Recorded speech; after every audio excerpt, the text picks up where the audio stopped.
بسم الله الرحمن الرحيم أعوذ بالله من الشيطان الرجيم بسم الله الرحمن الرحيم أعوذ بالله من الشيطان الرجيم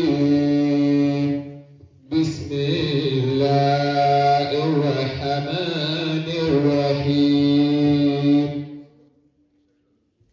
يا أيها المزمل قم الليل إلا قليلا نصفه أو انقص منه قليلا أو زد عليه ورتل القرآن ترتيلا يا أيها المزمل قم الليل إلا قليلا نصفه أو انقص منه قليلا أو زد عليه ورتل القرآن ترتيلا. adúpẹ́ fún Ọlọ́run Alhamdulillah. atọrọ ìkẹ́ àti ìgẹ̀ tó pọ̀ fún Ànábì wa Muhammad Sallallahu alayhi wa sallam. àlékún ìkẹ́ Ọlọ́run àti àlékún ìgẹ̀ rẹ̀ àti àlékún àlùbáríkà rẹ̀ Ọlọ́run láti bá wa ṣe fún Ànábì wa Muhammad. Tabarakta ya zal judi wal izzi wal baqaa. Tabarakta tu'ti ma tasha'u wa tamna'u. Ọlọ́run bá wa ṣe ìkẹ́ rẹ̀ tó pọ̀ àti ìgẹ̀ rẹ̀ tó pọ̀ fún Ànábì wa Muhammad. Sallallahu alayhi wa sallam. Gbogbo àwọn ará ilé ẹ̀, gbogbo àwọn sọ̀hábí ẹ̀, Ọlọ́run láti bá wa ṣe dáadáa fún wọn. Àlékún dáadáa rẹ̀, àlékún orí rẹ̀, àlékún ọlá rẹ̀, àlékún àlàáfíà rẹ̀, Ọlọ́run bàbá mùdírì, Ọlọ́run láti bá wa ṣe fún wọn. Gbogbo tí wọ́n ràn kan lórí, Ọlọ́run láti bá wa ṣe fún wọn rọrùn. Gbogbo tí wọ́n fẹ́, Ọlọ́run àbíọ́, Ọlọ́run láti bá wa lè jìnà sí wọn. Gígùn ẹ̀mí, àlàáfíà ara tó pọ̀, ọ̀pọ̀lọpọ̀ àsìkí, Ọlọ́run láti bá wa yọ̀ǹda rẹ̀ fún wọn. Ọlá la ilaha illallah, ọlá Muhammadun Rasulullah sallallahu alaihi wa sallam. Àwọn òbí wa, Ọlọ́run àbíọ́, bá wa wà pẹ̀lú wọn. Ọlọ́run bá wa ṣe dáadáa rẹ̀ fún wọn.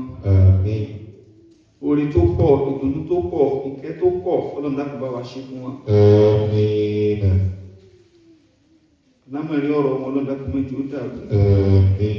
Wala hawla wala quwwata illa billah. A tún kí ẹnì kọ̀ọ̀kan wa wípé ní a kú Ramadan. Kí Ọlọ́run ọba tó dákun abẹ́ nínú àánú ẹ̀, abẹ́ nínú títóbi ẹ̀, kó jẹ́ kí ẹ̀mí wa kó ṣíkà rẹ̀. Wẹ́rẹ́wẹ́rẹ́ ńlọ náà ní ọjọ́ karùn-ún ẹ̀dẹ̀ lọ́hun, ẹ̀mí wa tó bẹ̀rẹ̀ náà ní kọ́lọ́wọ́n ọba kó jẹ́ kó yọrí ẹ̀. Gbogbo àwọn àrìnbáàdà tá a wá ń ṣe ń bẹ̀, kọ́lọ́wọ́n kó dákun gbogbo àwọn ní àrìnbáàdà ti lọ́wọ́ wa. Kọ́lọ́wọ́n kó má da ìkankan lù wá láyà ń bẹ̀. Al-Qur'anul Karim. Wala la hawla wala quwwata illa billahil azim.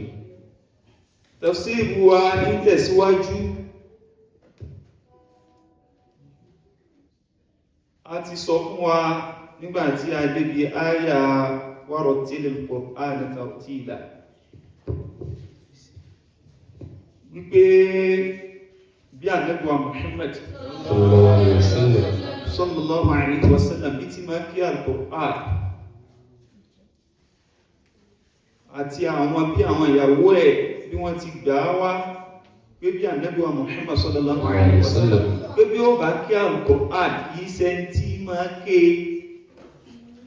ní kíké wípé ká dá wúrúwúrú, kìí ṣe tí máa ké ní kíké wípé ká ké sùkú àbí ká kàn máa kéèké bùké, àbí nítorí pé a fẹ́ tètè parí súrà kan àbá fẹ́ tètè parí Al-Qur'ani kan kó wá máa wá kéèké bùké kó sàdáre dáàbòrò kó fẹ́ tètè parí ẹ̀. ṣùgbọ́n Ànábì wa Muhammad yóò máa ké bitartib, yóò máa tó tẹ̀léra wọn ni, yóò máa tó tẹ̀léra wọn ni, yóò máa ké pẹ̀lú pẹ̀lẹ́pẹ̀lẹ́, torí pé ní ìmáa ké pẹ̀lẹ́pẹ̀lẹ́ yu'inuka ala fahmi al-Qur'an wa tadabburihi. ìyẹn ni ó máa kún ọ lọ́wọ́, ni ó máa ràn ọ́ lọ́wọ́ lórí bọ́ọ̀tì gbọ́ Al-Qur'ani yìí, lórí bí ìmísí Al-Qur'ani ó sì máa mí sí ọ lẹ́mìí, lórí bọ́ọ̀ ṣe lè máa ronú sí tí ó fi máa tọ́jú àtẹ, tí ó fi máa tọ́jú ọkẹ́, tó fi máa tán kénú Al-Qur'an. nítorí pé ní àwọn messages, àwọn ìránṣẹ́ ìfọwọ́tọ́ni tí Al-Qur'an gbé wá ní tó pọ̀ ní, bó bá ṣe wá ń ṣe tẹ̀kọ́rọ̀, bó ṣe ń ka lákàtúnkà Al-Qur'an tó ń ka lákàtúnkà bẹ́ẹ̀ náà ni àwọn agbára àti ìránṣẹ́ tí ń bẹ nínú àwọn àyà yẹn yóò máa kó sí ọ lẹ́mìí. ó ti kà á tẹ́lẹ̀ tó ti gbọ́ yé o, bó bá tún tún ká ó tún wáyé pé ní àgbóyè yẹn tó ń lékún sí, yóò tún máa ní àwọn inspiration kan yóò tún máa fẹ́ sí ọ lára, yóò tún máa fẹ́ sí ọ lẹ́mìí, tọ́ọ̀nù fi wá máa wá gbọ́ yé ju bọ́ ti ṣe gbọ́ yé tẹ́lẹ̀ lọ. eléyìí ni agbára tí ń bẹ náà Al-Qur'an. ṣùgbọ́n tó bá ti jẹ́ pé ní ọkàn dáwòrò ní pé kó sáré parí odidi Kùránì, kó sáré parí súrọ̀ yẹn ìgbẹ̀yìn rẹ̀ lọ́fẹ́ sáré ní dáwòrò ọ̀tí ẹ̀ ní táìmù àti ronú sí, ní táìmù àti gbọ́ yé pé kí gan ni kókó nǹkan tí ń wí, kí ló fẹ́ ká achieve, kí ni tó fẹ́ ká mú. ṣùgbọ́n Ànábì wa Muhammad sallallahu alaihi wasallam torí kó lè máa rí àwọn in tó jẹ́ ògidì tó kí tí ń bẹ náà Al-Qur'an, Ọlọ́run wá rán Jibrilu sí pé bọ́ọ̀ bá ti ń dìde lóru, ta ni ọmọ ìdìde lóru, táà sọ fún ọ wípé ní kọ́ dá sí méjì àbí ọdá sí mẹ́ta, kọ́ fi dìde báwọ̀ Ọlọ́run lóru. Al-Qur'an tó wà níbẹ̀ awzil alayhi wa rattilil Qur'ana tartila. Ya ayyuhal muzzammil qumil layla illa qalila aw qumil layla illa qalila nisfahu aw inqus minhu qalila nisfahu aw inqus minhu qalila aw zid alayhi wa rattilil Qur'ana tartila.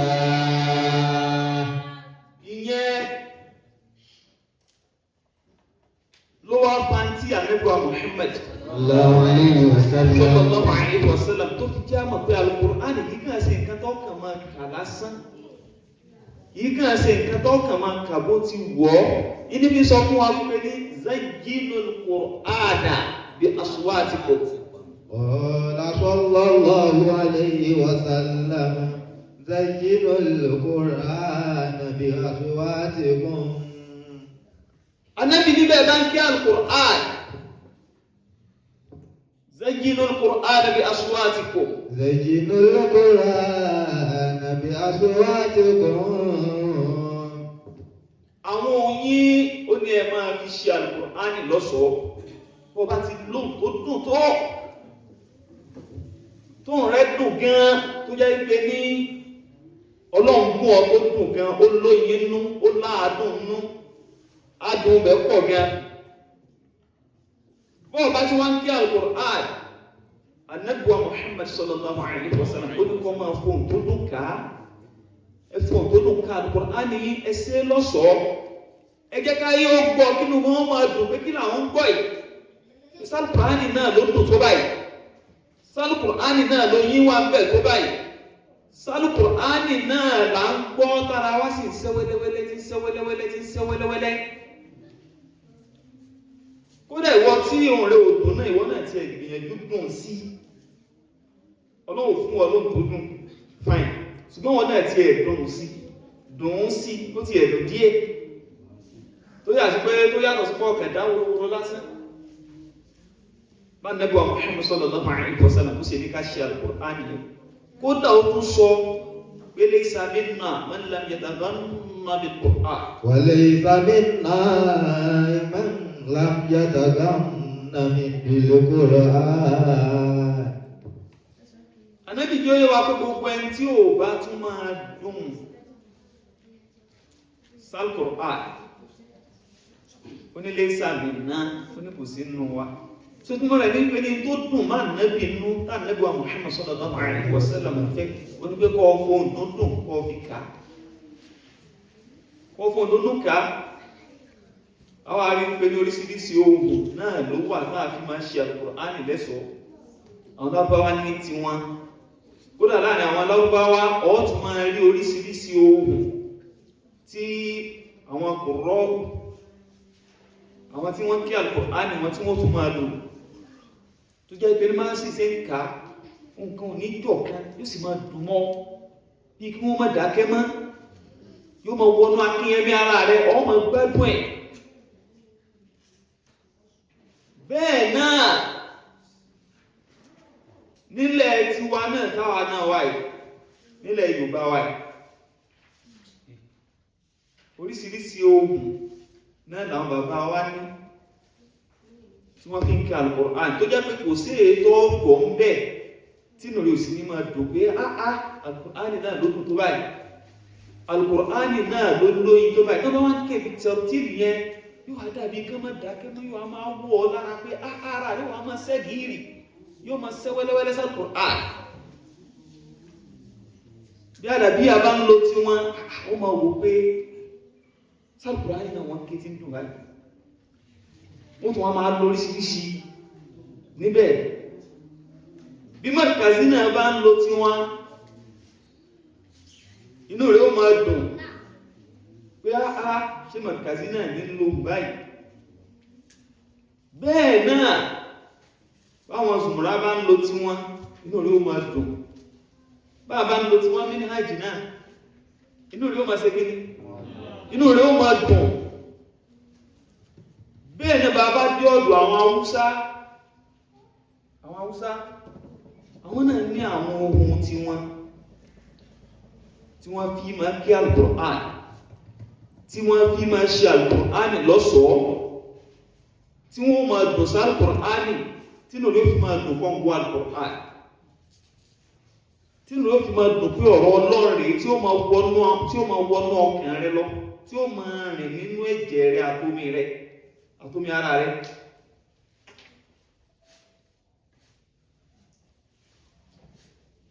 bí olúkálùkù ìlú bí wọ́n ti wá ní tiwọn nìyẹn bólúkálùkù tribe àwọn kọ̀bílà àwọn kọ̀báè tí ń bẹ lágbàáyé bólúkálùkù náà ti ní tiwọn nìyẹn tó fi ń kí Al-Qur'an tó yẹ kí wọ́n bá ń ké bẹ́ẹ̀ inú ló máa dùn so Ànábì wa Muhammad sallallahu alaihi wasallam táa kẹlẹ̀ wá fi rán pọ̀ gangan ló wá pa wá láṣẹ ẹ̀dẹ́ pípẹ́ bá ń kí Al-Qur'an o zayyinul Qur'ana bi aswatikum ẹ máa ṣe lọ́ṣọ̀ọ́ pẹ̀lú àwọn ohùn yín ṣe lọ́ṣọ̀ọ́ pẹ̀lú àwọn ohùn yín warattilil Qur'ana tartila ọ̀rí wọ́n ti sùn lọ́wọ́ warattilil Qur'ana tartila.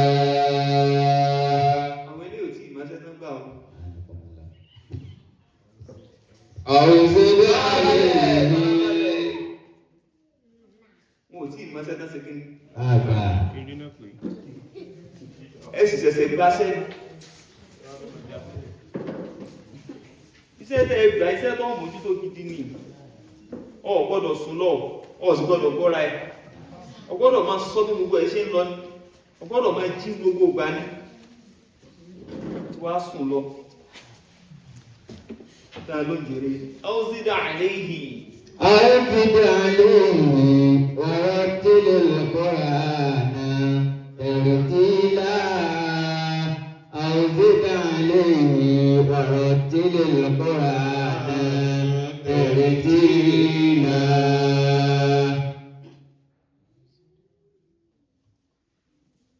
ọlọ́wọ́ bá sọ bẹ́ẹ̀ fún Ànábì wa Muhammad pé kó máa kí al-Qur'an bi-tartil kódà Ànábì tó jẹ́ oyé wa pé wọ́n fún ní mizmar kama zamiri Dáúd pé gẹ́gẹ́ bí Ànábì Dáúd alayhi salatu wassalam bóun ṣe ní Zabúrọ̀ tí ẹ̀ tó náà máa dùn sí tí ó máa ń ké pẹ̀lú ohun tó dùn ó jẹ́ pé níbi tí bá ti ń ké tí ẹ̀ báyìí atẹ́gùn náà sì dó yóò máa gbọ́ àwọn ẹyẹ òdò wọn máa gbọ́ odò ní ẹtí sàn yóò dó yóò máa gbọ́ níbi dídùn tí ohun yẹn dùn dé ti fi máa ké Zabúrọ̀ rẹ̀.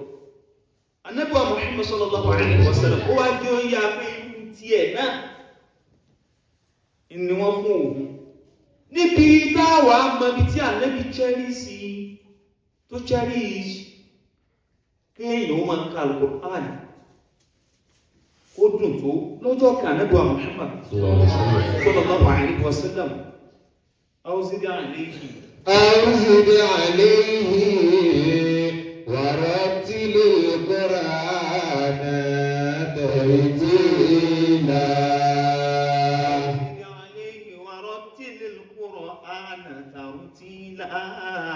أوزد عليه ورتل القرآن ترتيلا. أوزد عليه ورتل القرآن ترتيلا. أوزد عليه ورتل القرآن ترتيلا. أوزد عليه ورتل القرآن ترتيلا. أوزد عليه ورتل القرآن ترتيلا. Ànábì Muhammad sallallahu alaihi wasallam ní kọjá lọ níbi tí Abu Musa al-Ash'ari.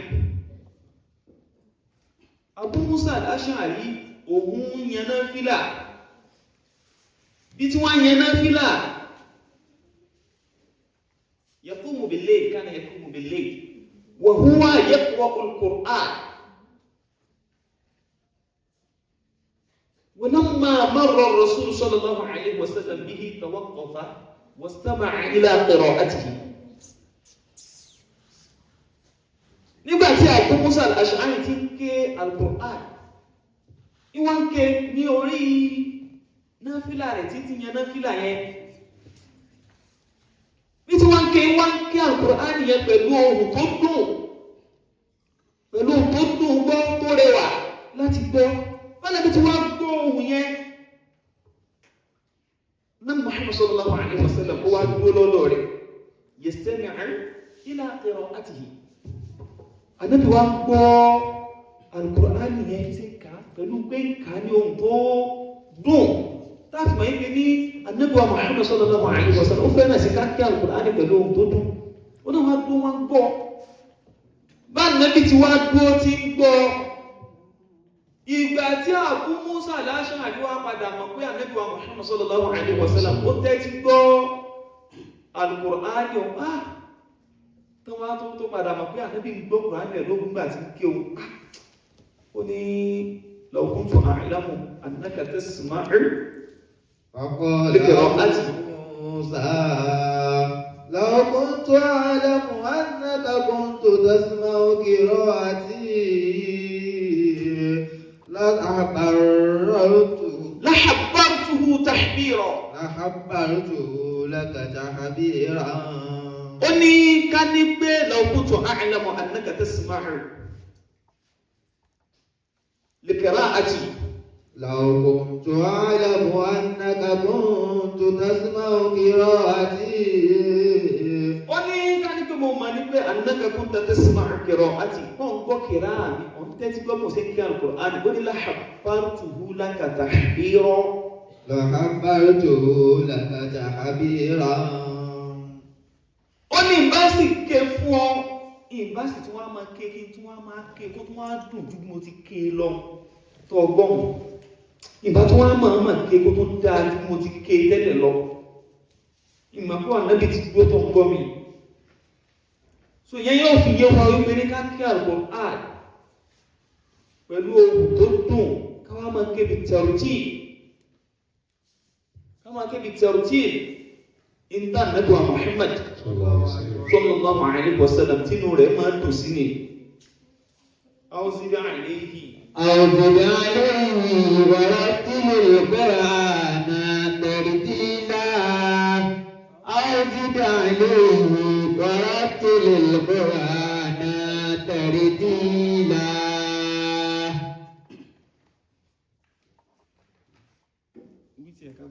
أوزد عليه ورتل القرآن ترتيلا. أوزد عليه ورتل القرآن ترتيلا. ابن مسعود رضي الله تعالى عنه ó náà jẹ́ ká mọ̀ wípé ní Al-Qur'an bíbẹ̀ bá ń ké pẹ̀lú ipò táwọn Ànábì wa Muhammad sallallahu alaihi wasallam tó gbé sí. ó ní la tanfuhu nathra ad-daql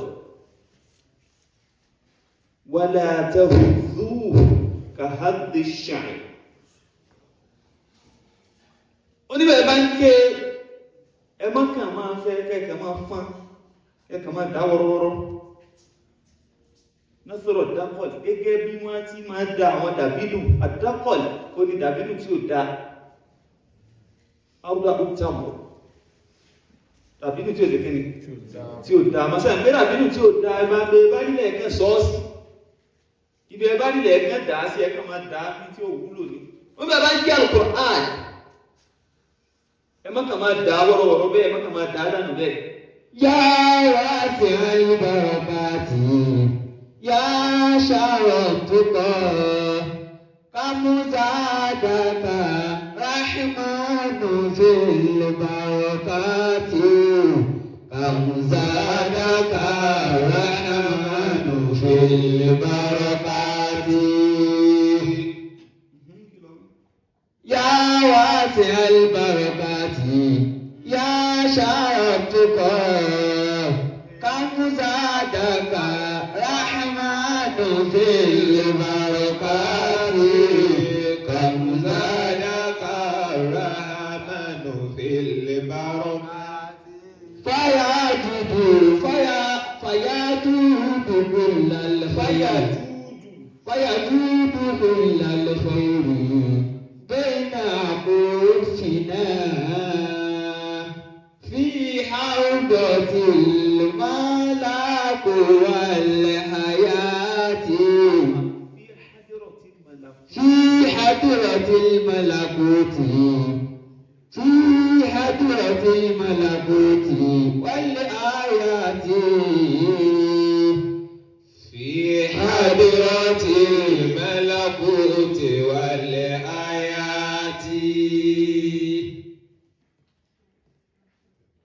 Ibn Mas'ud nígbà tí wọ́n ń sọ fún wa lọ nípa bá ti máa ṣe Al-Qur'an ó ní bẹ́ẹ̀ bá ti ń ké ẹ mọ́kàn máa ké ẹ máa dáadáa wọ́rọ́wọ́rọ́ bí ìgbà tẹ́ ń dáadáa bínú tí ò dáanu.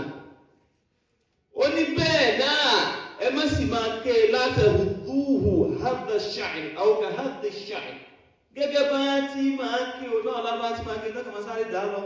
bàbá kiri dáhùn tí kálá wọn àjẹjá lámà fi hẹ ọdún kálá wọn àkọlùtà ẹtì wọn.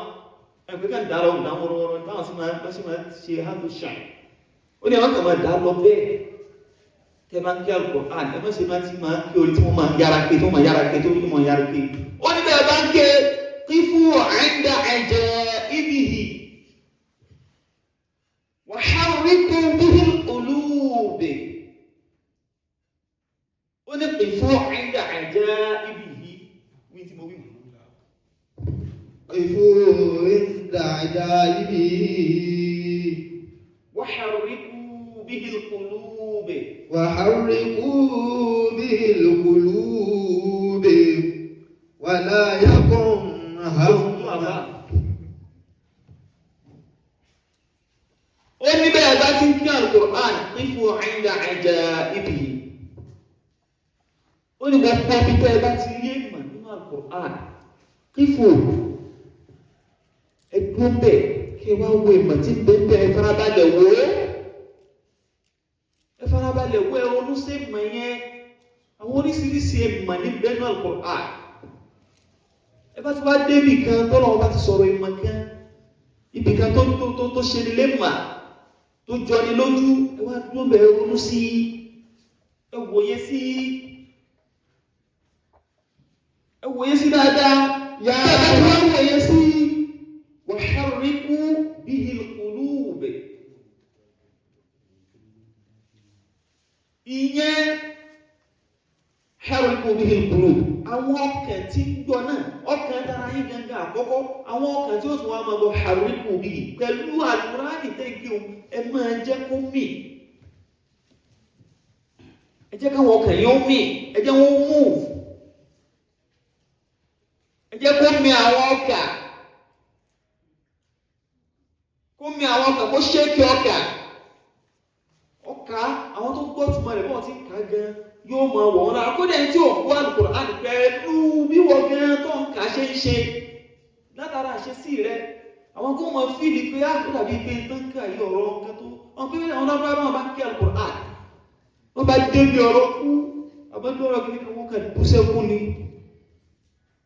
àwọn àkókò yìí mọ́ wa lára tiẹ̀ ọtí ní tán máa bú sẹ́kù kódà kọ́ ọmọ gbọ́ ìtumọ̀ tí ń wí ìbú sẹ́kù wọ́n ti máa sọ fún ọ pé àìbí tó dé ìwọ̀n tó fẹ́ bú sẹ́kù pé níbi ó ti rí tí wọ́n máa bú sẹ́kù yẹn àti feelings wọn bí ó ṣe rí nígbà yẹn bí ó ṣe wà emotional lórí Al-Qur'ani tí wọ́n ń ké yóò wà máa fílẹ̀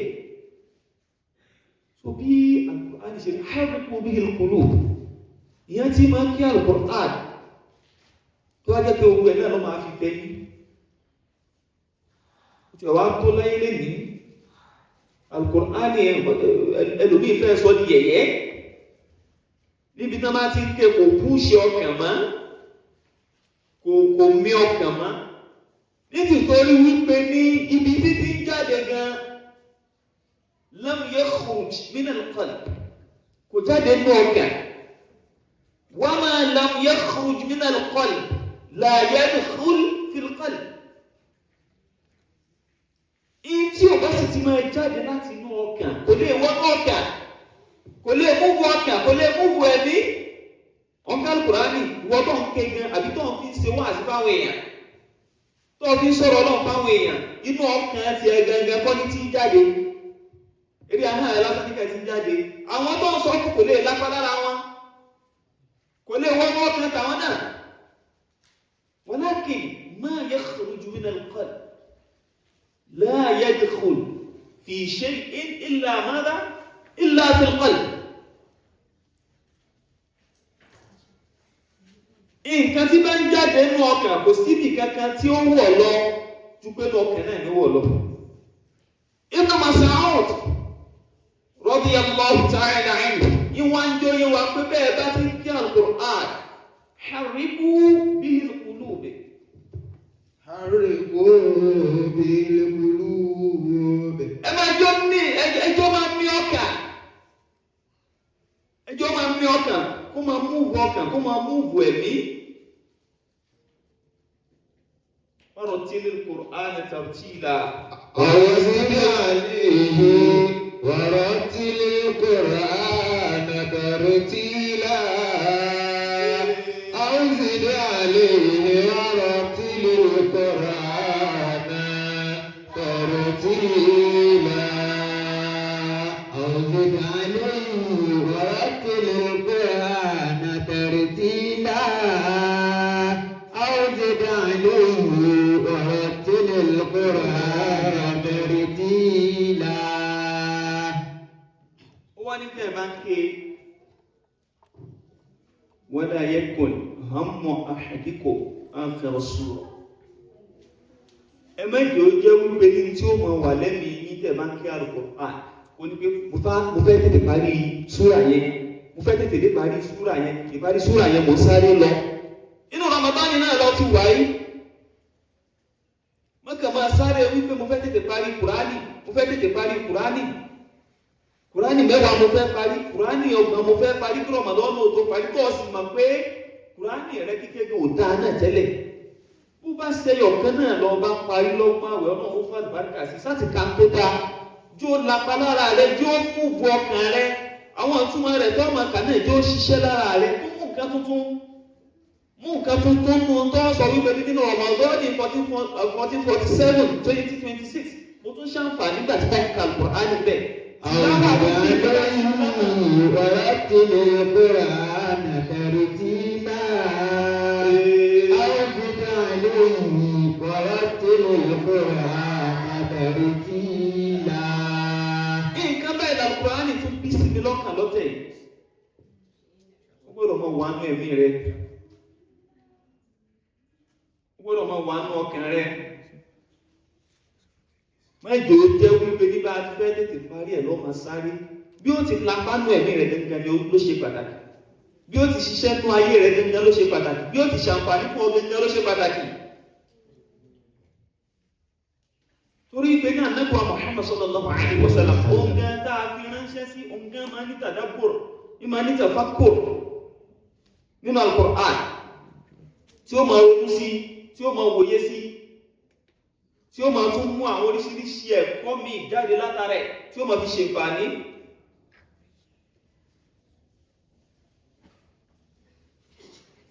أو زد عليه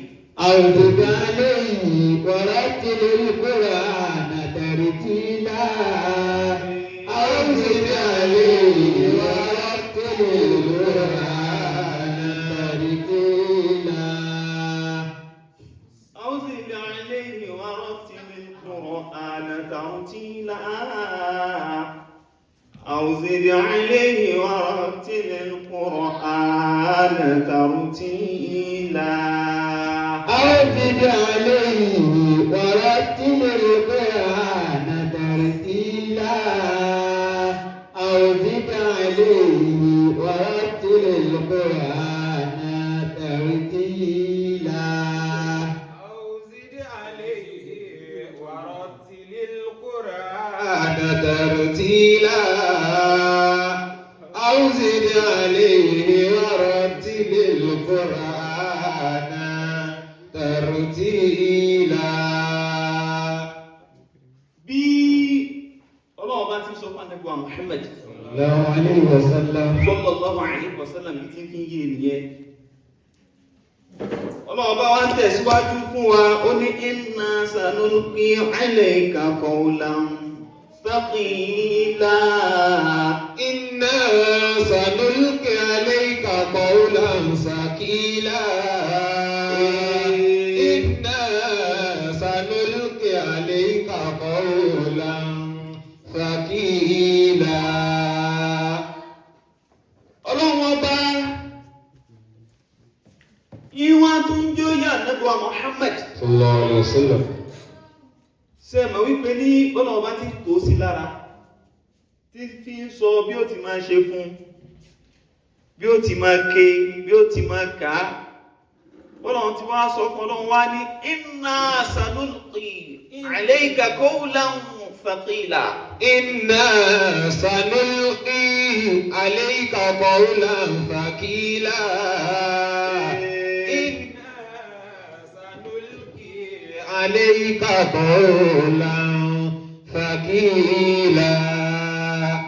Ọlọ́run ní inna sanulqi alayka qawlan thaqila. Ọlọ́run ní iná dájúdájú àwọn Ọlọ́run o sanulqi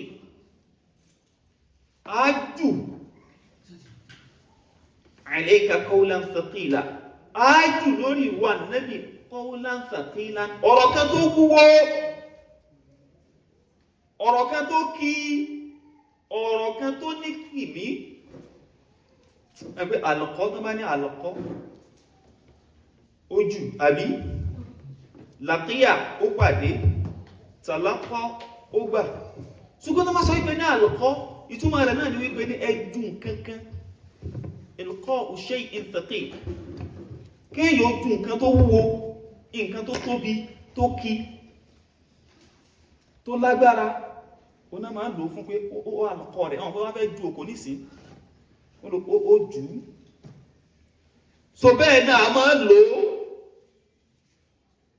bóyá tó o bá kọ orin kan, àbọ̀ ọkọ̀ náfírù kan, àbọ̀ ọkọ̀ ìṣáwù kan, tó wá débi tó ti fẹ́ kà ó ní wọ́n fẹ́ ṣe ilqa'ul qasida, àbí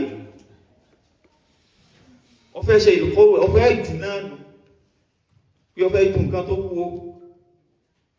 Ṣùgbọ́n tí wàá di tán padà lò pé ó fẹ́ ka, ó fẹ́ pìrìsẹ́ǹtì kọ̀sídà rẹ̀, ó fẹ́ ké kọ̀sídà rẹ̀, ó fẹ́ ké orin tó kọ, àbó fẹ́ ké àpilẹ̀kọ rẹ̀ tó kọ, ó fẹ́ ṣe ilqa. Ọlọ́ọ̀bá wọn sọ fún Ànábì wa Muhammad sallallahu alaihi wasallam pé àwọn Ọlọ́run sanulqi alayka qawlan thaqila. Inna sanulqi alayka qawlan thaqila. Inna sanulqi alayka qawlan thaqila. Ìtumọ̀ rẹ̀ ní pé ní sanunzilu alayka Jibril alladhi ya'ti ilayk biqawlin thaqil min 'indina. Ààrẹ Jìbìrìlù á sọ kalẹ̀ ní olórí. Jìbìrìlù ní ó wà máa mú ọ̀rọ̀ kan tó wúwo, tó ní kìmí, tó ní túmọ̀ tí ń ṣe Al-Qur'ani àwọn Ọlọ́run yóò àmọ́ wá sọ́dọ̀ wa Nábì wa Muhammad بكلام شديد بالأمر والنهي والوعد والحلال والحرام. يوم أموا بكلام شديد pẹ̀lú ọ̀rọ̀ kan tó le, شديد بالأمر, tó jẹ́ pé ní àwọn àṣẹ Ọlọ́run bó máa fi síbẹ̀, àṣẹ mi rèé, ibi báyìí ni ẹ dé, ibi báyìí gbọ́dọ̀ débẹ̀, àṣẹ mi ni tí mo fẹ́ kẹ́ ẹ tẹ̀lé rẹ̀, والنهي, àti ibi tọ́lọ́run bá ti fẹ́ ṣí wa lọ́wọ́ pé gbogbo ẹ̀yin ẹrúsìn mi, gbogbo ẹ̀yin ẹ̀dá tí mo dá sáyé, eléyìí jáwọ́ bẹ́ẹ̀ gbọ́dọ̀ débẹ̀, ẹ gbọ́dọ̀ súnmọ́. Wal halal wal haram, bẹ́ẹ̀ náà ni àwọn nǹkan tó jẹ́ nǹkan ẹ̀tọ́, Ọlọ́run bó ní eléyìí ṣe ẹ̀tọ́ ni, eléyìí kìí ṣe èèwọ̀ fún ẹni, eléyìí lè jẹ́ oúnjẹ, eléyìí lè jẹ́. Bẹ́ẹ̀ náà tó jẹ́ èèwọ̀, Ọlọ́run ọbọ̀ ṣàlàyé ẹ̀ pé eléyìí wọ̀ ní ẹ gbọ́dọ̀ débẹ̀, eléyìí ẹ gbọ́dọ̀ súnmọ́, eléyìí ìwé mi Ọlọ́run ẹ jìnà sí. Gbogbo àwọn nǹkan yìí ìlọ̀rọ̀ Ọlọ́run ọba kó sínú tí fi ń jẹ́ qawlan thaqilan. Tọ́lọ̀ ọba fi wọ́n sọ fún Ànábì wa Muhammad sallallahu alaihi wasallam pé inna sanulqi alayka qawlan thaqila. Inna sanulqi alayka qawlan thaqila. Inna sanulqi alayka qawlan thaqila. سنلقي عليك قولا ثقيلا. Ẹni Zaid ibn Thabit ló fi jó yé wa, táàfì mọ̀ ìpé ní ìta Ànábì wa Muhammad sallallahu alaihi wasallam tán sọ kalẹ̀ lé lérí ọ̀rọ̀ tó tóbi ni, ọ̀rọ̀ tó wúwo ni. Ó ní Ànábì wa Muhammad sallallahu alaihi wasallam nígbà tó jẹ́ ìpè ní unzila alayhi al-Qur'an ó ní wà fakhidhuhu ala fakhidhi ó ní bí Ànábì wa Muhammad sallallahu alayhi wa sallam bá ti ń sọ al-Qur'an kalẹ̀ lé lérí ìtàn Ànábì ó ní wọ́n ń bẹ lórí ìtàn òun ibi tá ti mọ̀ wípé ní ọ̀rọ̀ tí ń sọ̀kalẹ̀ yẹn lórí Ànábì wa Muhammad kìí sọ̀rọ̀ eré kìí ṣe nǹkan tó kéré torí pé bá Ànábì tí máa gba wáàyí yẹn gan bí tí máa sọ̀kalẹ̀ fún kìí sọ̀kalẹ̀ ní nǹkan tó rọrùn bẹ́ẹ̀ kìí sọ̀kalẹ̀ ní nǹkan tó jẹ́ wípé ó kàn wá fúyẹ́ bẹ́ẹ̀. Zayd ibn Thabit wọ́n sọ pé Ànábì ìtàn rẹ̀ ń bẹ ní orí ìtàn òun nígbà tí wáàyí wọn yá ń sọ kalẹ̀ tọ́lọ́wọ́ bá ń sọ ọ̀rọ̀ tó wúwo kalẹ̀ inna sanulqi alayka qawlan thaqila. Inna sanulqi alayka qawlan thaqila. Inna sanulqi alayka qawlan thaqila. عليك قولا ثقيلا. ó wá jẹ́ òye wa pé فكادت ترد فخذي ó ní bí wàyí yẹn ṣe ń sọ̀kalẹ̀ sáà Ànábì wa Muhammad sallallahu alaihi wasallam níbi ìwúwo rẹ̀ ẹ̀kọ́ ó lọ Ànábì gbé ìtàn rẹ̀ léhùn ní ìtàn ó ní níbi ìwúwo rẹ̀ tí wọ́n ṣe ń sọ̀kalẹ̀ bá Ànábì ṣe ń gba wáyé káàdát tẹ̀rùdù fakhri ó ló fẹ́ẹ̀ lè rún ìtàn tèmi ó fẹ́ẹ̀ lè rún níbi bó ti wúwo tó bí ọ̀rọ̀ yẹn ṣe wúwo tó láàfin mọ̀ ìpè ní Al-Qur'an kìí ṣe nǹkan kékeré kìí sì ṣe nǹkan tó ọkàn lè fọwọ́ yẹpẹrẹ mú torí ìsọ̀kalẹ̀ rẹ̀ gan òkèrè Ọlọ́run ọba gan kò pé ní tó kéré Ọlọ́run ní law anzalna alayka al-Qur'an la ra'aytahu khashi'an mutasaddi'an min khashyati Allah wa tilka al-amthalu nadribuha lin-nasi la'allahum yatafakkarun. Ọlọ́run jẹ́ òye wa.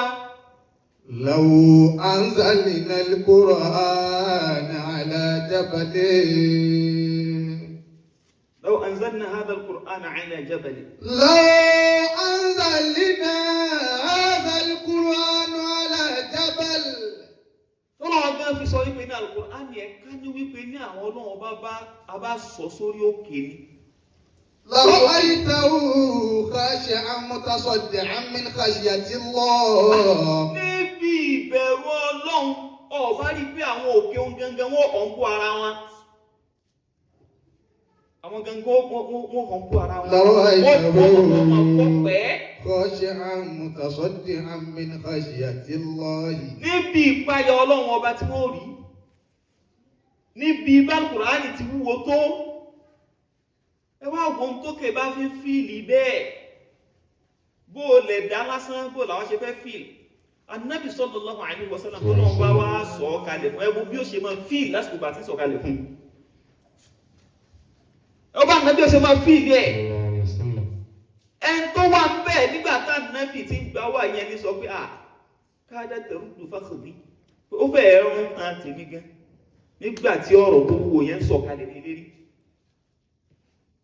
nígbà tí ọ̀rọ̀ tó tóbi yẹn sọ kalẹ̀ ní lérí Al-Qur'ani náà ni wọ́n fi ń ṣeré lónìí Al-Qur'ani yẹn náà ni wọ́n sọ di yẹ̀yẹ́ lónìí Al-Qur'ani yẹn ni wọ́n sọ pé ó jẹ́wé tí ó jámọ́ kẹ̀kẹ́ Al-Qur'ani náà lọ fọwọ́ yẹpẹrẹ mú Al-Qur'ani náà lọ wá sọ ní tó fi ń parọ́ báyé Al-Qur'ani náà lọ wá sọ ní tó fi ń lu ayé jìbìtì Al-Qur'ani náà lọ wá sọ di pé ọ̀tí ẹ̀ wá kàkùn kan bàbàrà mọ́ ọ̀kákùn kan tó tóbi mọ́ Ọlọ́run ọba tó dáa fún tó fi ránṣẹ́ sànẹ́bù wa Muhammad sallallahu alaihi wasallam gẹ́gẹ́ fúnra rẹ̀ ó pè ní nǹkan tó tóbi inna sanulqi alayka qawlan thaqila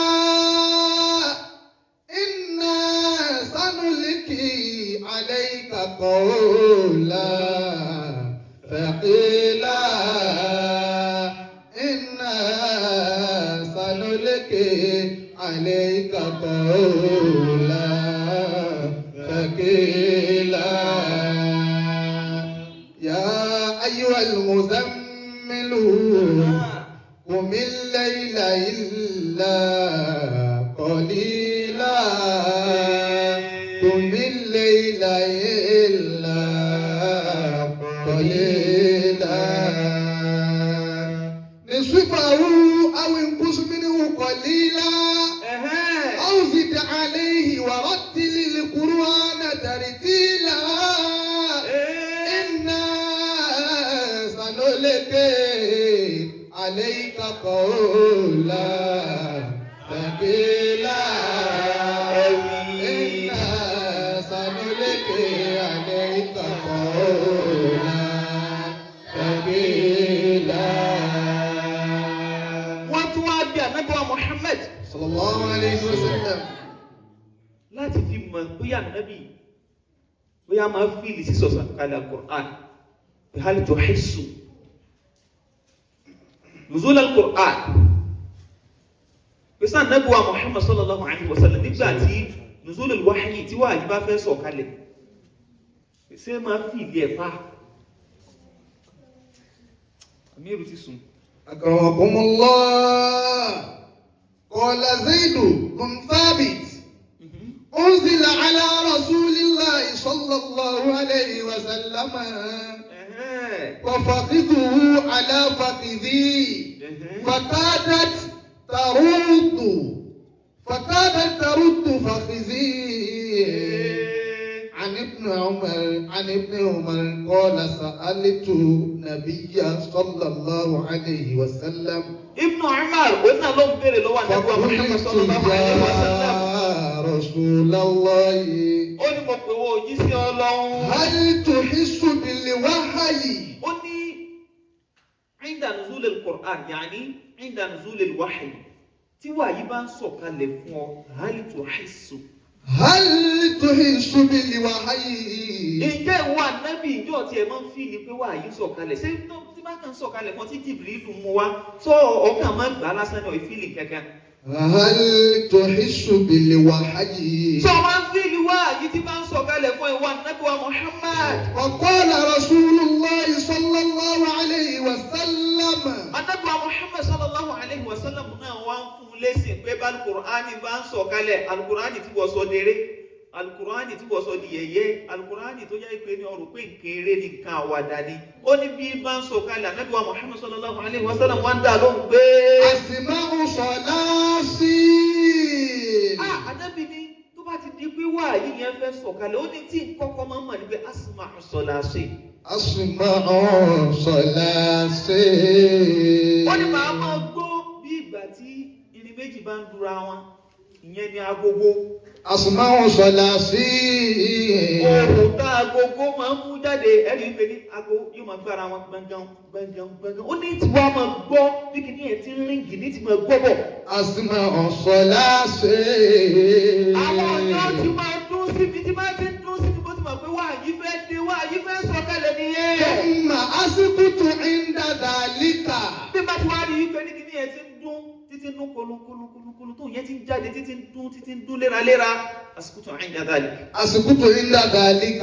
yóò wá dákẹ́ ìní sọ kankan wọn bó ti mọ̀ pé wáyé fẹ́ dénú. فما من مرة يوحى إلي إلا ظننت أن نفسي تقعد. ó wá ní kò wá sígbà kankan. ما من مرة يوحى إلي ẹ máa wọ ó ní kò sígbà kankan tí wọ́n wàá fi wáyé ẹ ránṣẹ́ sí mi. إلا sọ̀kalẹ̀. ظننت أن نفسي تقبض. àyàfi kí n máa lérò pé ṣèṣe pé ọlọ́jọ́ ti dé báyìí. أن نفسي تقبض. ṣèṣe pé wọ́n ti fẹ́ gbẹ̀mí mi. ṣèṣe pé kú ti fẹ́ dé. ṣèṣe pé àṣàrẹ́ ìlú ti dé. فما من مرة يوحى إلي إلا ظننت أن نفسي تقبض. ẹ ti rí bá bọ́rọ̀ yẹn ṣe wúwo tó bí ó ti lágbára tó ń gbà tó lọ́wọ́ bá fẹ́ sọ kalẹ̀ ẹ̀kọ́ náà ti sọ fún pé sánú lọ́kì àìlẹ́ríkà kan. قولا ثقيلا سنلقي عليك قولا ثقيلا. ẹ ti rí i pé ní ìsọ̀kalẹ̀ Al-Qur'ani kì í ṣe nǹkan kékeré. إنا سنلقي عليك قولا ثقيلا. إنا سنلقي عليك قولا ثقيلا. sọ Al-Qur'ani tó ẹ ká mú ká bàbàrà ni ká gbé tóbi ni ká mọ̀ wípé ní gbogbo nǹkan tọ́nà ọba ló lè bí yanu ayé wa yóò bí ẹ̀. ìmọ̀nà tó gbé wá kìí ṣeré àwọn aráàfin tí ń jáde ń bẹ̀ ọ́ lè fi ìwé aráàfin tó ọkàn fọwọ́ ara rẹ̀ kọ lásán. دستورنا دستورنا دستورنا القرآن من يرتدي أن ينتمي لعدو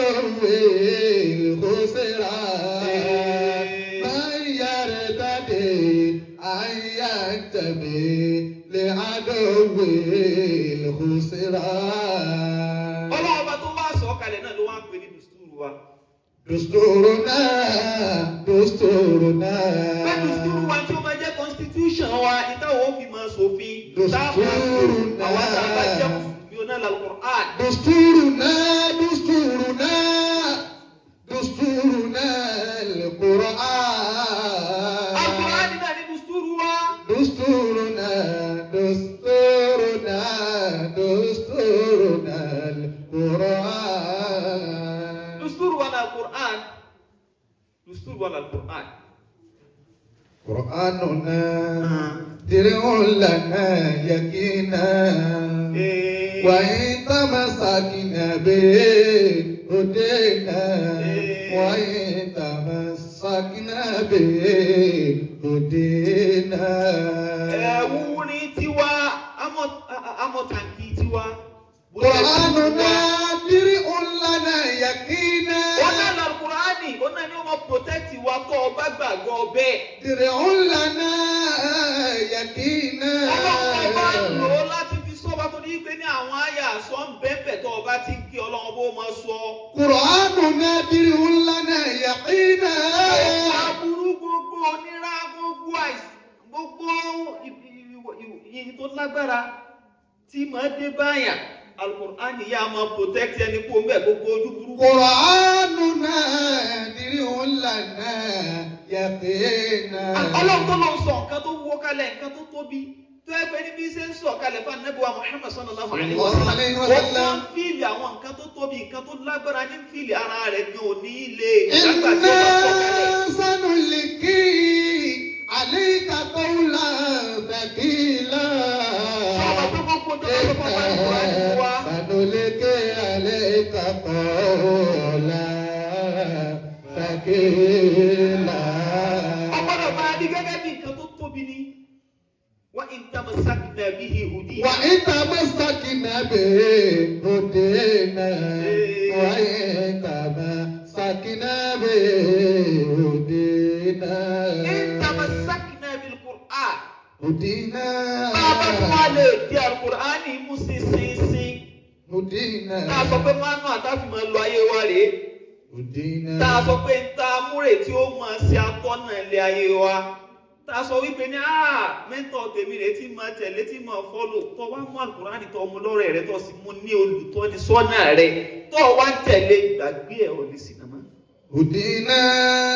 ọ̀lẹ́ sinamá bọ́lá ẹ̀fẹ́ sinà torí pé gbogbo tó kó wá ọ̀nà máa ní gbogbo tó kó wá oríire ní gbogbo tó kó wá ayọ̀ ní. لا خوف والقرآن في أيدينا. قرآننا درع لنا يقينا وإن تمسكنا به هدينا وإن تمسكنا به هدينا. Al-Qur'ani lọ́wọ́ tún lẹ́rù ń bọ̀ ọ́ ẹ̀rù kí ni tún bọ̀ ọ́ mọ́. لا خوف والقرآن في أيدينا. Wọ́n ní gbogbo tó lè máa dáyàjọ́ tó lè máa bọ́ lẹ́rù tó bá ti ń kí Al-Qur'ani tó ń ronú sí. Orí náà ni ó máa fi ọ́ lẹ́mìí balẹ̀. Nítorí náà ni ó máa dọ́kàn rẹ̀ ìfọ̀kànbalẹ̀ ó máa dé. Àyà rẹ̀ ti ń jà yóò sì máa lọlẹ̀ yóò sì máa wò ó sàn. Yóò sì máa wò ó sàn ọ̀ ní pírọ́blẹ́mù lórí ẹ̀gbọ́n ọkàn rẹ̀ ó sì máa balẹ̀. Ìjáyà àyà rẹ̀ ti ń jà kò sì ní já mọ́. Báwo Kùránì wá ti rí nìyẹn? Qur'anuna dir'un lana yakina wa intama sakina bi'udina wa intama sakina bi'udina. Ẹ jẹ́ àti Al-Qur'ani mú sísìn o. Bá a bá ti mú sísìn àwa Mùsùlùmí, àní ní wàhálà o. Ọkàn wo máa balẹ̀ o, oríire ó máa jẹ́ tiwa o. In tó ń bẹ nínú rìwáyà mi. Nínú mi. Aishata. Tí yàrá wa Aisha gbà wá. Annal Harith bin Hisham. Ṣé Harith ọmọ Hisham? Sa'ala Rasulullahi sallallahu alayhi wa sallam. Olùkọ́ Ànábì wa Muhammad. Kayfa ya'tika al-wahyu. Ó wá lọ béèrè lọ́wọ́ Ànábì wa Muhammad sallallahu alayhi wa sallam. Ìgbà tó wá lọ bá ó wá ní ìwà Ànábì dákun. Mo mà ní béèrè kan tí mo fẹ́ bi ọ́. Kayfa ya'tika al-wahyu. Ọlọ́run máa gbà wá yìí. Ọlọ́run Kùránì máa ń sọ̀kalẹ̀ fún ọ. Ọ ní wọ́n máa ń rán Jìbìrìlù wá fún ọ. Ọlọ́rọ̀ kan ọ ìsọ láti ìfẹ́ ẹnu ara rẹ̀. Kayfa. Àfi kọ́lọ́run ọba ó fi ránṣẹ́ sí ọ. Dákun bó lọ́lọ́run ọba ṣe máa fi ránṣẹ́ sí ọ náà. Kayfa ya'tika al-wahyu. Bó ni wá yìí ẹ ṣe máa ń sọ̀kalẹ̀ sí ọ bó lọ ṣe máa gbà torí tó bá wà á máa rí ọ náà á máa rí ọ á máa rí ọ. Ìgbà wo lọ wá gbà bó ní ṣe ń dé. Faqala. Ànábì wa Muhammad sallallahu alayhi wa sallam wá ń dá lóhùn báyìí. Ahyana ya'tini fi mithli salsalatil jarasi. Ànábì ni bí ti máa wá gbé báyìí. Ya'tini fi mithli salsalatil jarasi. Ìṣesí tí máa gbé wá láwọn ìgbà míì yóò wá gẹ́gẹ́ bí ìgbà tí agogo bẹ́ẹ̀lì tẹ́ mọ́. Agogo náà máa fi lura wọn. Mithli salsalatil Bí ti jarasi. máa dún tí ó máa dún gangan tí ó máa dún kókókókó gbogbo ohun tí máa gbé wá ó ní bẹ́ẹ̀ ní tí ìdíwà ìṣe máa gbé wá. Wa huwa ashaddu alayya. Ó wá ní nínú ọ̀nà tí wọ́n máa gbà wá bá mi òun ló fẹ́ le jù lébi lérí o.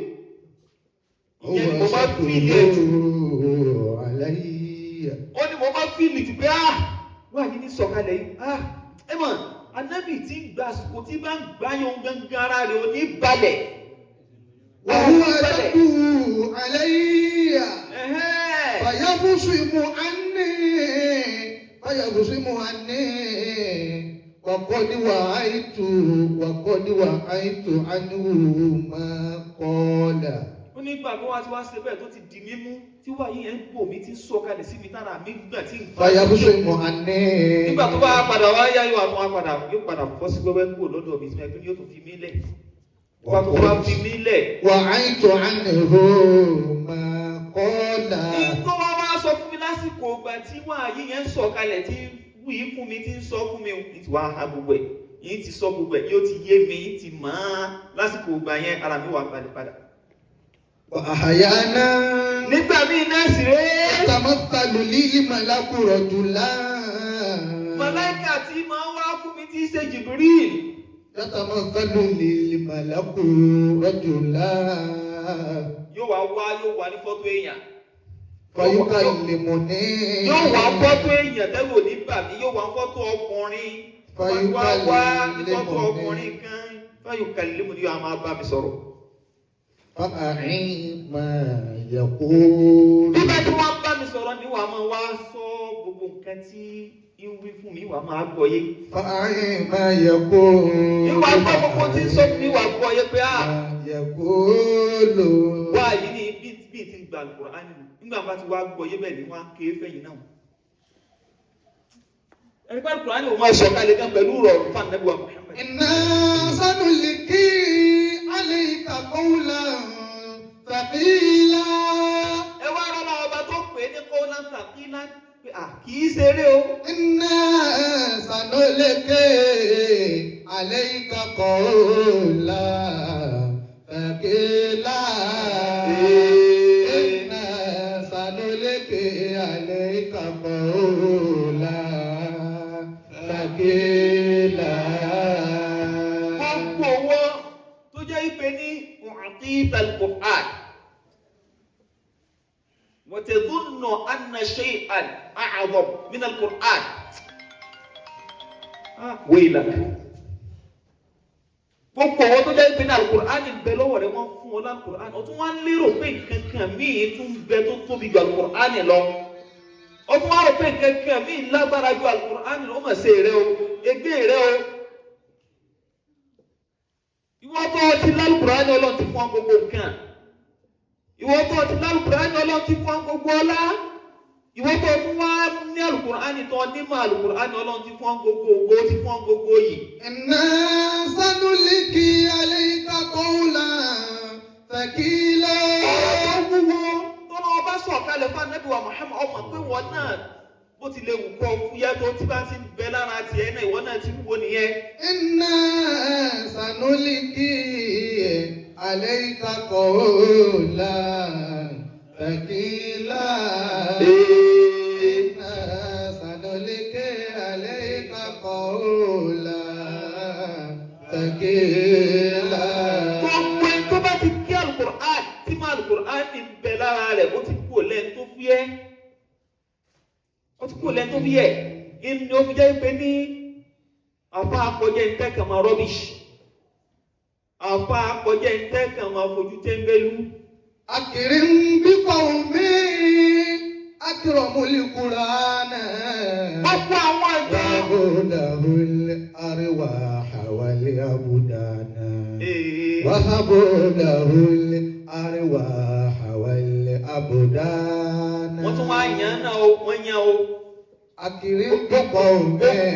gbogbo ẹ̀ńtà sẹ́rí gbogbo ẹni tó bá ti gbé alukur'ani dání tí ń sàpọ́nlé rẹ̀ tó jẹ́ àfà ẹni tí ó máa sàpọ́nlé alukur'ani tí ó mọ bàbàrà alukur'ani tí wọ́n fi máa gbé láàfà náà ni pé ló ti bẹ́ẹ̀ nù alukur'ani. má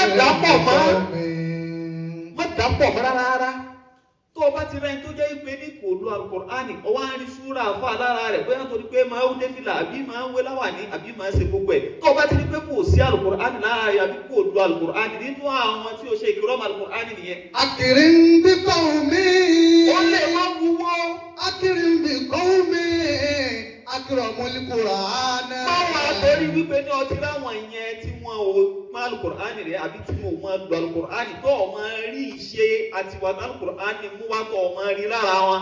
àìwá rí lára wọn mọ́ àárò pé gbogbo àwọn àfáà náà ló yẹpẹrẹ bẹ́ẹ̀. àwọn àfáà tí wọ́n lo alukur'ani ti ń bẹ lára wọn tí wọ́n sì ń lò ó wọ́n ti wúwo torí pé Ànábì wa Muhammad sallallahu alayhi wa sallam nígbà wọn ò bẹ̀rẹ̀ gan pé kí ni wàá rẹ̀ ọ́n ní kúlùkùhù alukur'an tí aláwa Aisha sọ bẹ́ẹ̀ tó ń túmọ̀ rẹ̀ ní pé ní òun náà lóyún tẹ̀lé ìnà Ànábì wa Muhammad sallallahu alayhi wa sallam ò fi fúyẹ́ gbogbo ìwọ náà tó ọjọ́ máa kẹ́kọ̀ọ́ tó o bá ti lo alukur'an tó ń tẹ̀lé àwọn òfin rẹ̀ tó o sì fi kó àwọn èèyàn ò lè fúyẹ́ náà torí pé ní kó náà sàkílà ní akéré bi qawmi akramul Qur'ana.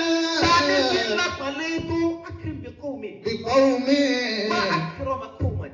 akramul Qur'ana. tani fi lápàlẹ́ tó àwọn ìjọ kan tó jẹ́ pé ní wọ́n pa alukur'ani lé. Wahabudahul arwaha wal abdana. gbogbo ara wọn gbogbo ẹ̀mí wọn ni wọ́n fi tọrẹ fún alukur'ani. Wahabudahul arwaha wal abdana. gbogbo ẹ̀mí wọn gbogbo ọkàn wọn náà ti fi tọrẹ fún alukur'ani wọ́n sì fi ń tẹ̀lé alukur'ani wọ́n fi ń gbà fún alukur'ani wọ́n sọ ẹ̀mí wọn wọ́n sọ ọwọ́ wọn kalẹ̀ wọ́n ti dẹni àpẹẹlẹ wọ́n ti kúrò lẹ́ni yẹpẹrẹ wọ́n ti kúrò lẹ́ni tẹ́ẹ̀mọ̀ fojú tẹ́ńbẹ́lú. Wahabudahul arwaha wal abdana. Wahabudahul arwaha wal abdana. sọ̀rọ̀ àwọn tó ń bá nǹkan tí yóò dá lọ́wọ́ wọn tí wọ́n sì ń pè wọ́n láàfà tó fi wá di pé ní àwọn àfọ òfin nítumọ̀ lọ́wọ́ rẹ tí wọn ò fi ní àpọ́nlé lójú rẹ àwọn ìyẹn ni wọn ò ṣe wọn ò wà hábà ẹ̀mí wọn àtàwọn ara wọn wọn ò fi bùn alukur'ani mi àwọn ìyẹn ni wọn ò fi ẹ̀mí ara wọn bùn alukur'ani so méjì ó jọ ọ́ lójú. Inna sanulqi alayka qawlan thaqila. Inna sanulqi alayka qawlan thaqila. Inna sanulqi alayka qawlan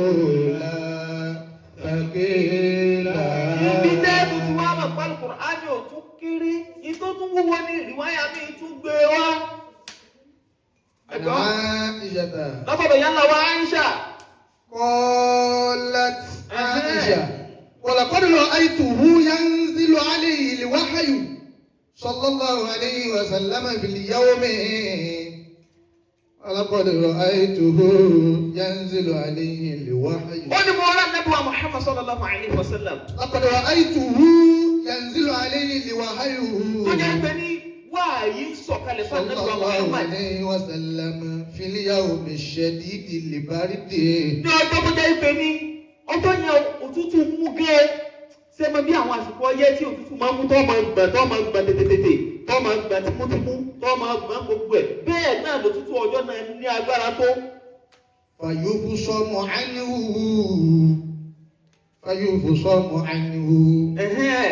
فيبصم عنه وإن جبينه ليتفصد عرقا.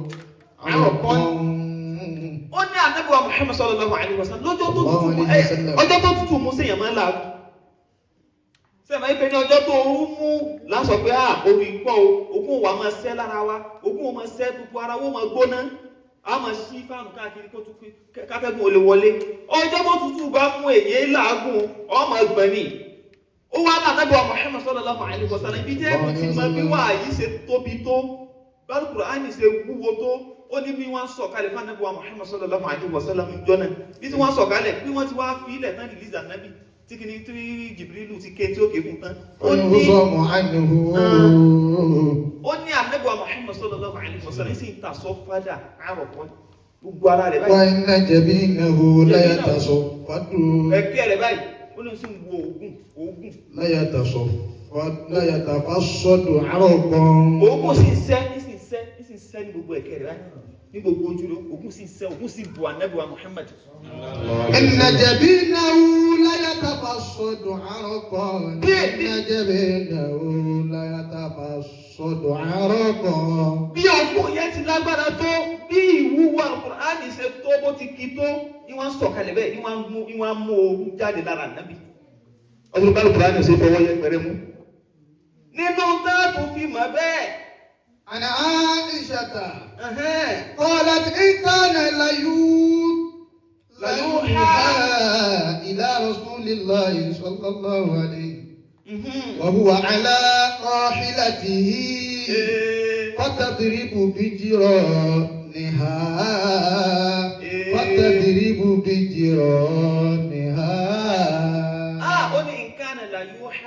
إن كان ليوحى إلى رسول الله صلى الله عليه وسلم. إيه تخفيف إن نامي إن المخفف ليه so إنه كان ليوحى إلى رسول الله صلى الله عليه وسلم. tí wọ́n bá ń fi wáyé tó bá fi ránṣẹ́ sí Ànábì wa Muhammad sallallahu alaihi wasallam. وهو على راحلته.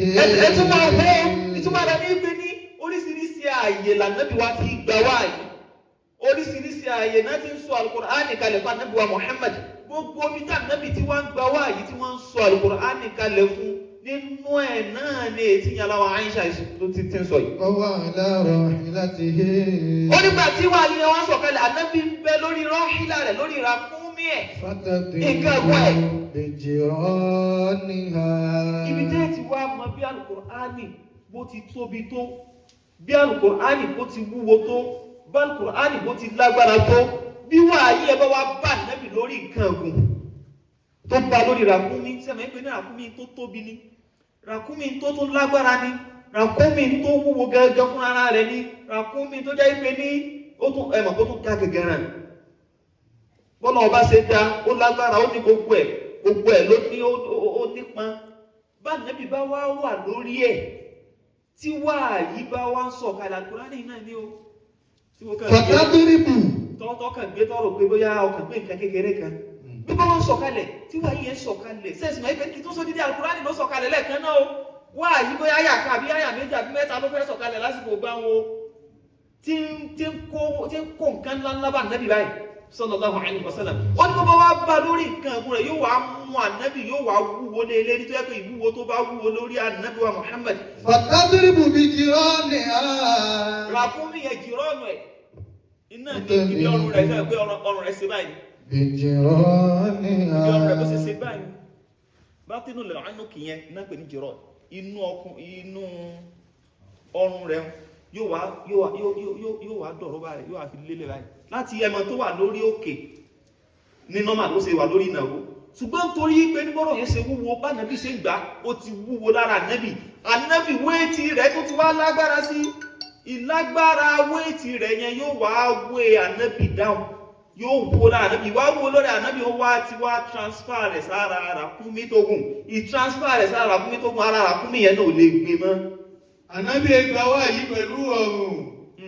Kìí bá ànábì pẹ̀lú ìrọ̀rùn pẹ̀lú ìnira ni. Fàtàdúrìbù bí jìrọ́ọ̀nì á. Láti wá wúwo lára ràkúnmí yóò ní lè gbé mọ́. Yóò lọlẹ̀ bẹ́ẹ̀ ni. Àràkúnmí náà tún gbé mọ́. Yóò lọlẹ̀ bẹ́ẹ̀ ni. Ìlọlẹ̀ tí wàá lọlẹ̀ bẹ́ẹ̀ bí ọrùn yìí wà lọ fi lélẹ̀. Sẹ̀mọ̀ ìpẹ́lẹ́ ti fẹ́ pàánù. Mo sì bí ẹrù kankan lé eléré o. Ànábì ní bẹ́ẹ̀ ṣùgbọ́n wá yìí ti sọ̀kalẹ̀ kọjá ẹrù. Ní tó lágbára Ní tó lágbára tó wúwo ni tó kíní sánúlùkí àlẹ́yìká. Àlẹ́yìká qawlan thaqila. Inna sanulqi alayka qawlan thaqila. Inna sanulqi alayka qawlan thaqila. Ẹ wá já bíra wa léèrè gbogbo ọ̀nà tó ní ètò náà ọba gẹ́gẹ́ sọ fúnra rẹ̀ pé sanulqi alayka qawlan thaqila. Páàjù ọ̀rọ̀ tó wọlé ọ lórí ìyẹn àti gbogbo ọ̀nà tá a wá rí bí Jibrilu fi wá mú wá bá Ànábì wa Muhammad sallallahu alaihi wasallam. Èwo ló rọrùn bẹ́ẹ̀? Ọ̀nà wo ló rọrùn nínú gbogbo ọ̀nà tá a kà kalẹ̀ yìí? Èwo ló rọrùn? Kò sí. Kò sí ètò rọrùn. Bí ìgbà tí èèyàn fi ìnira gbà sẹ́yìn pé ní tí ìbá ṣe pé sẹ́tọ́ náà ọba rẹ̀ gan yóò máa fẹ́ sá fún pé kí ni ìwọ́n máa tẹ̀ sọ̀kalẹ̀. Kó máa sọ̀kalẹ̀ tó ń bọ̀ àsìkò tó bá fẹ́ sọ̀kalẹ̀ ni ó fi ilẹ̀ yóò máa pé nǹkan fẹ́ sọ̀kalẹ̀. Àwọn ọmọ níní. Ṣé ni wọ́n wá fẹ́ sọ di yẹ̀yẹ́?